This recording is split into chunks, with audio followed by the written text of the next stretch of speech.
Hi, today we've got one of Aixun's latest products, the H414D dual channel hot air rework station. So as you can see, this is a unit with two independent handpieces and effectively one control unit that can independently control the two units. So this is designed either for a workstation environment where you might have two users but you only want to have one piece of kit. They can completely independently control the two different handpieces and the temperatures and the flow rates and all that kind of stuff. Or it's designed for someone who does a fair amount of rework, often has to change between nozzles or often has to change between temperatures, and it means that you can very quickly just change your working mode depending on what you're working with without having to wait for things to cool down to swap out things like the nozzles on the end. So let's take a closer look. Before that, we'll just mention our sponsor for the channel, PCBWay.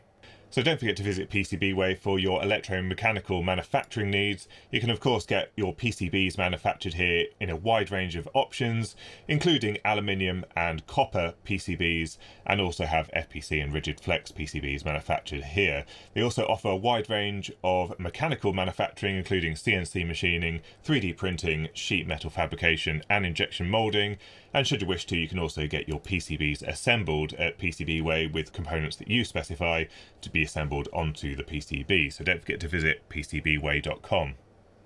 So first of all, let's take a look at what you get inside the box. We'll look at all of these items in detail individually, but you get the control unit, we get two handpieces that are removable from the base station, you get a nice cradle, and you get 8 nozzles, 4 with the 45-degree tips and 4 straight ones. You also get a holder which you can attach to the side of the unit over here to store some of the nozzles. You get a mains cable, which is dependent on the region that you are buying it in, and then you get an ESD earth cable. So let's take a closer look at the handpieces first of all. Here's one of the handpieces. I'm just going to show you one of them. They're both absolutely identical. But this is a really nice high quality handpiece. It feels really comfortable to hold in the hand, and it's also quite a short handle. So I think we've seen on the quick stations these handles are often quite long. This feels a lot more comfortable and natural to hold in the hand, and we've got this nice rubber grip here which certainly feels, you know, really quite nice when you're holding it. Then we've got some glass fibre reinforced plastic over here. This is designed to stop you burning your fingers if you accidentally pick it up a little bit too low from burning your fingers on the heater. The heater, I think, is a fairly standard one. It doesn't advertise like it's got any swirly features like we've seen on some of the others, but this one that's fitted to the unit is a 1400 watt heater. The instruction manual implies that you can replace this with one of their 1600 watt heaters, and the station will actually drive that absolutely fine. To hold the various nozzles in place, we've got these little springs all the way around, and these seem to latch into the little ridge in the nozzles. So you push this on and it sits in there quite positively. It goes a little bit further, but when you just pull it back, that sits really quite comfortably and feels like you'd need a reasonable amount of force for it to come back out. Now there is a feature on the cradle to take these off, but they do basically just pull out if you give it a little bit of force. Then inside the unit we've got a 6-axis gyroscope, and this is how it's intended to work out when it needs to go into sleep mode. And the idea is that if you don't want to put it into the cradle for whatever reason, you can lay it down on a bench and it will detect that and go into sleep mode. I'm not sure whether you'd really want to be doing that, but it's certainly a nice feature. Now, I don't know if this one has the sensor in here as well to detect a magnet in the cradle, but we'll look at that shortly. Then also we've got these buttons here, which we've started to see creeping in on some of the units. It's certainly a feature that I quite like on the Metcal unit that just has a button to start heating or cooling or turning it off. But this one, it allows you to adjust the temperature or the airflow. You can also go through and change the presets, and if you hold down the M button you can also get the heating element turned off so it just blows air through the system, which is quite nice. I'd probably say these might be better placed a little bit lower rather than all the way up here, but it's certainly quite a nice feature. And then also we've got an illuminated ring here, which again on the Metcal unit I find that really handy. The more I've been using it, the more I look just to see what mode it's in. But this changes colour depending on whether it's heating or cooling, or whether it's cooling down, or whether it's in standby. And it's just really nice at a glance to be able to see what's going on without having to read the display. Then we've got some high quality silicone hose. The one criticism I'd have is this is a little bit short. It's probably just under a metre, but it is very flexible. and then on the end of it we've got a connector. So this is removable from the station itself, which is quite nice. It means if you need to replace the handle you can do, or if you're transporting it you can just unplug it, and it makes it a little bit easier to handle. And you can see there's a variety of connections on there, as well as the airflow path through the centre. Then we've got the cradle, which I think is their highest quality cradle so far. I do wish they'd release a similar cradle for the JBC handpieces for the soldering irons, because this is really nice. It's completely made from aluminium, thick cast aluminium as you can see, and it just feels like a really high quality piece of kit. Now there's some nice design features, like we've got some vents here and an open space at the back, because when you cradle the handpiece it is going to be blowing out hot air until it cools the heating element down, so this allows the heat to escape and not burn something down at the bottom or behind on the bench. Then we've got the cradles themselves, and these are adjustable in height, so you undo the knob here and then there's some detents so it locks into place rather than just sort of sliding down over time. They're both individually adjustable and they do cradle the handpiece really nicely. You can just sit it in there and it works really nicely. Then just at the front here we've got a little feature which is to assist you removing the nozzles. So you've got one on the end here, you just slide it into place down there and pull, and that removes the nozzle. Although the beauty of this system is that you can set up one handpiece with maybe a fine nozzle and one with a wider one, and you don't have to keep doing this type of thing. You can set it up so you've got two individual preferences and you can just quickly swap between the two. On the underside we've just got some rubber grips, but it does feel like it sits quite nicely on the bench. I think because it's quite heavyweight it doesn't feel like it's going to go anywhere, but yeah, I think this is a really nice design. Also, in answer to my previous question, this does actually have a couple of magnets here. You can see it attracts that screw. So the handpiece must also have a Hall effect or a reed switch in the handpiece as well, not just relying on the accelerometer to work out when to put it into sleep mode. Then here's the control unit, which is surprisingly heavy. Now it's quite compact in terms of dimensions, but it feels like there's something really substantial in here. Now I'd be surprised if they've used a standard transformer in here. There are two blowers obviously, but the rest of the electronics should be fairly lightweight. But I think this thing weighs about 4, maybe 5 kilos, so maybe they have gone for a large transformer. But to me that doesn't really make sense. We're just driving some blowers, you don't really need a linear power supply.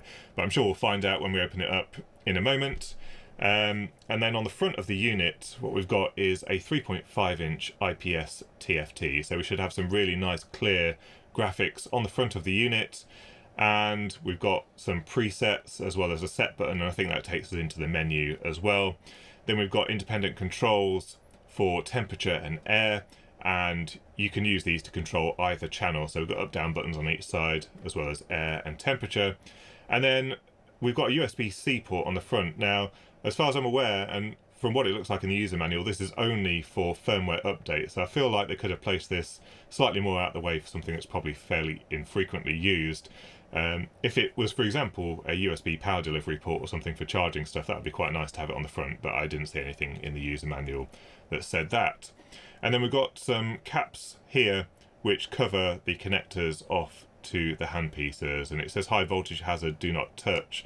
So I think there's basically exposed pins on the front here which could have mains.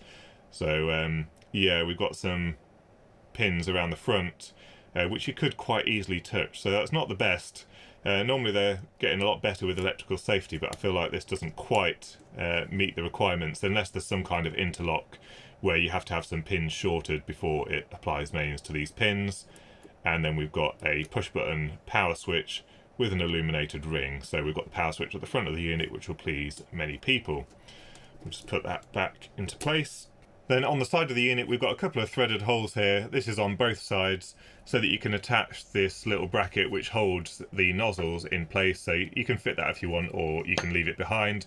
We've got a really nice carry handle on the top, and then at the back we've got some air vents, and then we've got the main IEC connector as well as an ESD bonding point. Now as it stands with the 1400 watt heaters, we've got 2800 watts of heating power plus probably a couple of hundred watts for the blowers, so we're getting on for 3 kilowatts that you need to be able to provide to the connector. So you need to be careful of what you're plugging it into. If you're plugging it into an extension lead, you need to make sure you're using the right kind of extension lead with sufficient current carrying capability.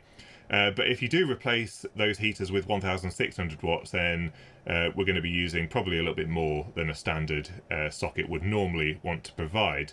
And interestingly, on here it says 15 amps, and it says fuse 15 amps, so I don't know what John Ward will say about this. Let's have a look what we've got inside the fuse carrier, whether it's a 13 amp or whether it's a fake 15 amp fuse. So place your bets now. Let's remove the fuse carrier. Oh, and it looks like we've got a glass fuse. So yeah, a glass fuse is not ideal in this situation. Certainly in the UK, where the prospective fault current can be quite high, often hundreds of amps, these can explode if they're exposed to a short circuit. So normally we'd see ceramic fuses fitted on the mains supply here, and this one is an F15AL. So this is a time delay or time lag 15 amp fuse. So in fact in the UK this isn't really going to do very much. The fuse in the plug, the BS1362 fuse, will blow first. They have put a spare in here, but that just inserts into there and pushes back into the carrier. Well, I was wrong, there is in fact an EI core transformer in the middle here. We've got this really nice symmetrical design, so we've got one of the blowers for the right hand channel here, and then we flip it around and we've basically got the mirror of it on this side. We've got a couple of motor controllers. These look like they might be off-the-shelf jobs, so one on each side there, as you can see. We've obviously got the power supply for the motor controller, probably 24 volts, as well as some control lines, and hopefully a feedback line as well, so that we can make sure that the motor is in fact spinning, so it doesn't burn out the handpieces. And then we've got the various connections to the brushless DC motor and the Hall effect sensors that are on each of these blowers. At the back here you can see some sleeving, so they've got the fiberglass sleeving on the mains cable going up to the power supply board at the top here, and it looks like the power supply board plugs in with some circuit board to circuit board connectors at the back there. All of these things are silicone together to make sure they stay together, and even this is potted. Perhaps that's how those units come, or maybe it's to stop the dust settling, because we did notice there were the vents on this side, but that's quite nice if they've done that just for that, to stop the dust settling on here and potentially shorting out components. And then they've got like this board that sits off the power supply board, and then you can see the front panel board at the very front there. I'm not sure how much of this I'm going to be able to disassemble. A lot of it looks like it's silicone together, but let's undo these screws at the top and see if we can see what's on the power supply board first of all. Right, so I've just been having a little look at this board to try and work out how it's working, because it wasn't immediately obvious how they were doing the power switch. But basically the mains comes in here and goes through this nice filter, so we've got a couple of common mode chokes, various capacitors, as well as a metal oxide varistor for surge protection. And then we've got the connection for the transformer, so the mains connection and the secondary. And then for the secondary we've got a bridge rectifier, some capacitors, as well as a DC to DC converter. But this transformer isn't powered up all the time, so we've got some power triacs here. They're all the same ones used on the board, and this one has to be powered up before the transformer gets any power. And once this one's powered up, then these two triacs also get a power supply, so that the heating elements can be turned on and off. But there is a permanent main supply which goes through this little diode here, through these current limiting resistors, and then it goes off to the front panel through these connectors, back through here, and then basically it turns on one of these optocouplers, and then that turns on this triac. So they've got like a current limited half-wave rectified mains going to that that power switch on the front, and then everything else is controlled by these triacs and all of the optocouplers over here. If you're interested, these are the triacs that are being used. So the BTA 41600B looks a little bit like an ST logo, but it's not, and these are the same triacs that are used across the design. Then looking from the front of the unit, we've got this interconnect board, so those two connectors come down. We've got a couple of lower voltage connections, and then the connections for the two heaters. And then we've got the front panel unit, and at the top here we've got the Wi-Fi chip, so we've got Wi-Fi and Bluetooth, and interestingly this one supports 5.8 gigahertz as well, which is really nice because what we often find on some of these types of devices is they only support the 2.4 gigahertz network, and then if there happens to be a system where you've got the same SSID for the 2.4 as well as the 5 gigahertz network, they just fail all the time. So this is a much better solution fitting the right type of chipset. It will just be a very simple interface. This has got a microcontroller in it, so they'll just be using like a UART interface to this to do some of the connectivity. Then we've got a little voltage regulator, 3.3 volt is it, and then we've got the connection to the IPS display that's on the other side of this. Looking at the main PCB, we've got quite a large ARM microcontroller, as you can see, because quite a few I/O are needed for that IPS display. They've mounted it at 45 degrees. That often helps with routing out larger chips like this, so handy tip. We've got the connections to the power switch, so this is what had that current limited half-wave rectified mains connection on it here. A connection for the LED as well. These are the connectors to the handpieces, and these are the ribbon cables that go to that. So we can see an OP07 precision op-amp. We've got another one here, so for the thermocouple. This also has the things like the drive for the LED and the various buttons.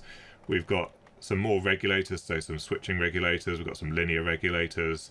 We've got a buzzer, and that's about it really. It's mostly just digital electronics. The analog electronics is pretty much limited to these few parts here and these few parts over here, and then we're just driving a display and interfacing with the handpiece. So overall, I think it looks pretty good.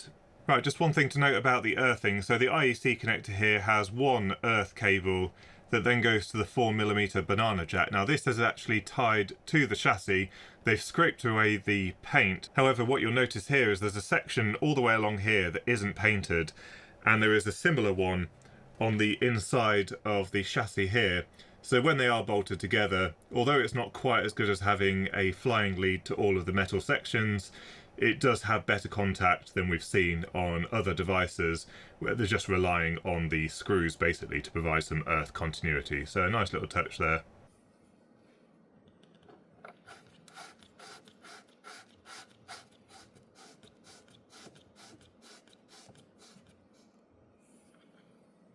Okay, let's take a look at the user interface, and again, just a warning, make sure that you've got this plugged into a suitable socket outlet, because this has the potential to draw nearly 3 kilowatts with both handpieces, and if you've got other things plugged into that same outlet, there's a chance that you could blow the fuse in the outlet. So here's the TFT screen, which is very nice and clear. Two halves of the screen, one for channel 1, one for channel 2, and effectively to activate channel 1, we press this button here, or if you want to change the settings on channel 2, we press this button here. So these are slightly confusingly labelled because this is channel 1, this is channel 2, and they should have written temp or temperature above these two buttons, which allow you to change the temperature up and down, and air above these two buttons, which allow you to change the flow rate. You can see at the top there, up and down. So a little bit confusing. They really could have done with printing on the front panel and setting this as channel 2 and channel 1. Now, when it's in standby mode, you can see the set point at the bottom, so set temperature, set airflow, and the same over here.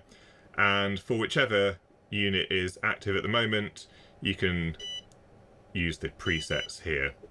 So you can see that changes the settings.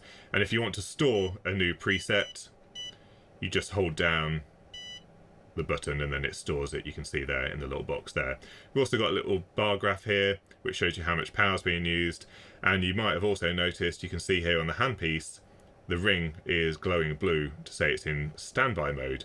So if we take the handpiece out, it should start heating up. Yeah, the ring has gone red, as you can see. And a really interesting feature which I didn't see mentioned, but when the temperature is reached, the handpiece vibrates. So a really nice little bit of feedback there. You don't have to be looking at the screen. It gives a little vibration when it's at temperature. Now we do have the buttons on the handpiece as well. So we can press the M button here and then up or down, and that allows us to change the airflow. And if we go to maximum airflow, you can hear it's quite loud, but certainly not as loud as the quick hot air stations. Those ones are particularly loud in comparison to this one over here, and we can turn the airflow back down should we wish to. We can also press the M button and then change the temperature in 5-degree steps. And also, if we want to, we can put it into cool mode. So if you press the M button and hold it down, then it turns off the heating element. The ring goes green, as you can see here, and then basically it just blows cooler air. So you can use it if you need to cool something down a little bit quicker. You may have also seen on the display there the bar graph, so you can see how much power is being put into the heating element. And if we remove the second handpiece, then the second one starts up.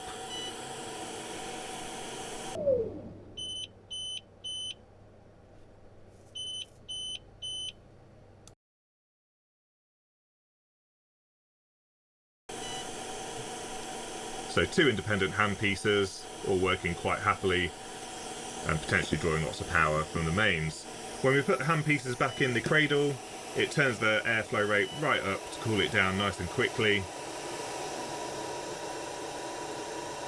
But unfortunately it does do a fake temperature, so once it gets to 100 degrees C, it just drops down to room temperature or something, temperature inside the unit. So it would have been nice if they showed what the real temperature is, even when it's in cool mode, and then you can see once it's reached the cool mode, this ring goes blue again. Now if we have a look in the menu, we can press the set button here, hold it down, and then we've got a little menu system here. So we're going to settings, press OK, and then we've got various settings. So language, we've got the sound, so you can turn that buzzer on and off.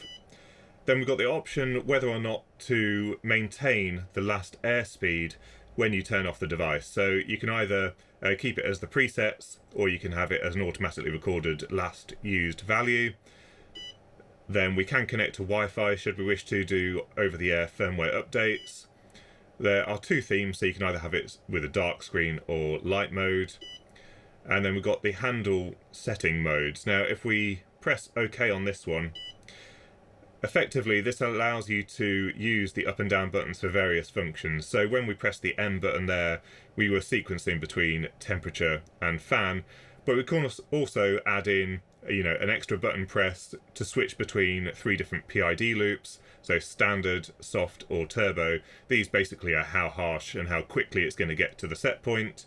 And then we can also enable the switching between the presets. So if you don't want to go up and down for temperature and fan, you can just disable these. So we can go down, for example,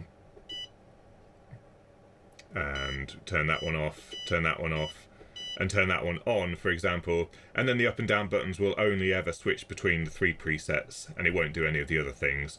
Or if we add in another one of the modes, then when we press the M button, it will switch between temperature or preset settings. So a few options there, allows you a little bit of customization.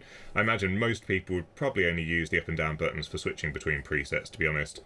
And then we've got the option to check for firmware updates. So once it's connected to Wi-Fi, you can see if there are any firmware updates available.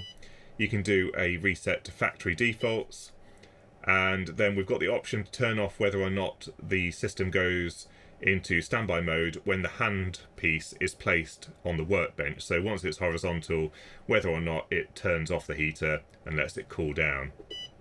And then we just got a bit of information about the device. Then we've got segments. So this is useful if you're doing BGA type rework. What you can do is you can store a series of presets, a bit like a reflow profile that you'd use for a reflow oven, where you can set a temperature, the airflow and how long for, and have up to 5 segments where it follows that profile.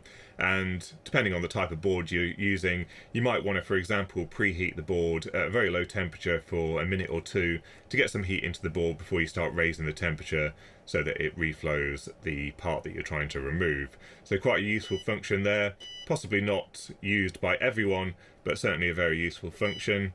Now, if you're more of a visual person and didn't quite like the text-based input, you can go into curves instead. This also does sort of a fill between the set points. So You can see at the moment we've got this nice curve going up here, continuous airflow rate at the bottom, and then the temperature increasing. But we can go across, so let's go to the third point, for example, by pressing the next button.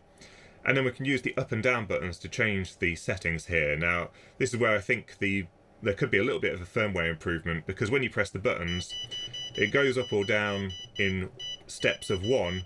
If you then hold down the button, it just goes to the maximum, as you can see there. So I'll hold down the down button, and then it just goes to like one of 3 extremes.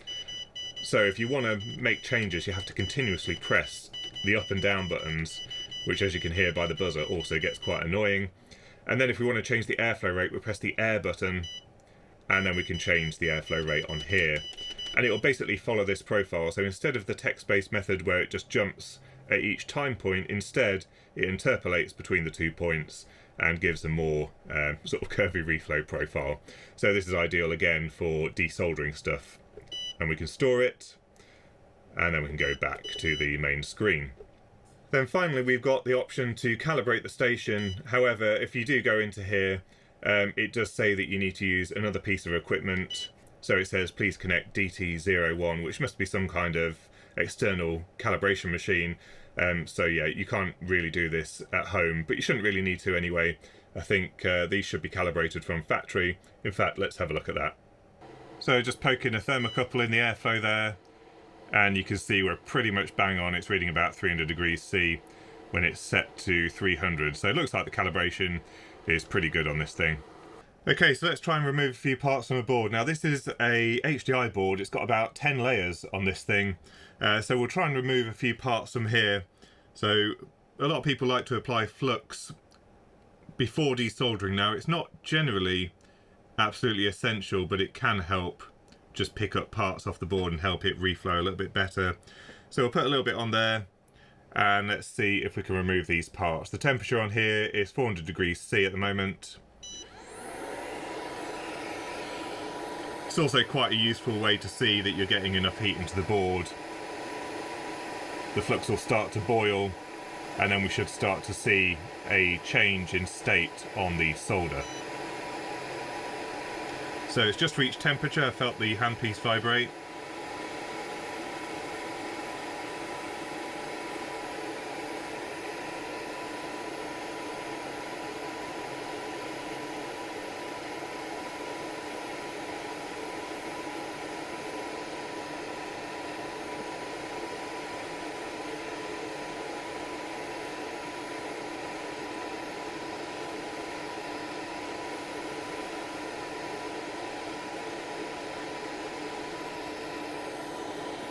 So that's fairly quick. Let's move on to one of the larger chips.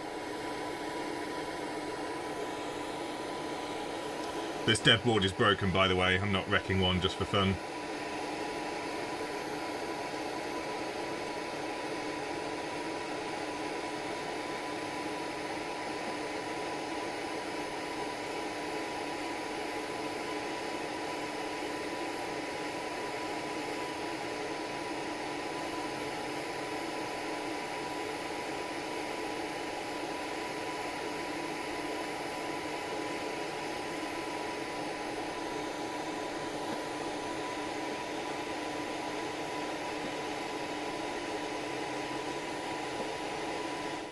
We could also try one of these JBC suction adapters, since this frees up our hand, and we can actually use both handpieces to provide heat into the PCB from 2 different directions. So let's try that.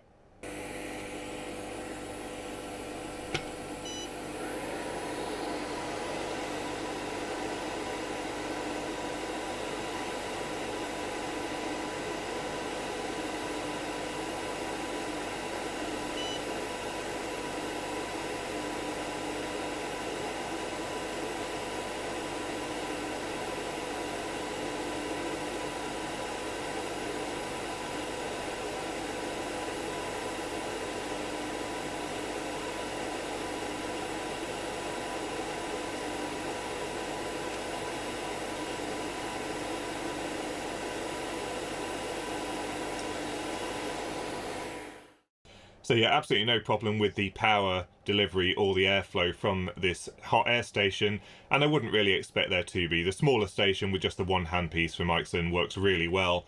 The unique selling point of this particular station is the dual handpieces, although it's got some really nice features like the colour ring lights on the handpieces, as well as the little vibration motor which let you know when it's in certain modes and when it's reached temperature, which is a really nice touch. The only thing I noticed in use is that having two handpieces like this, it is easy to get the hoses a bit twisted, especially for switching between handpieces. You do have to be careful how you place it back into the cradle to make sure you don't end up having to untwist them all. But other than that, it is a really nice station, and it seems to be really nicely built. I really wouldn't have too many issues, you know, leaving this plugged in the lab.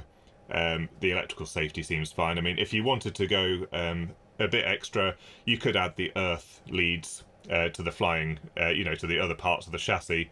But other than that, I think everything looks pretty much good. So yeah, a really nice hot air station. I'll put links to this item in the description down below. If you've got any thoughts or comments, or if I missed anything and you want me to cover any specific features, then do leave that in the comments section down below. Don't forget to visit our sponsor for this video, PCBWay, and until next time, thanks for watching.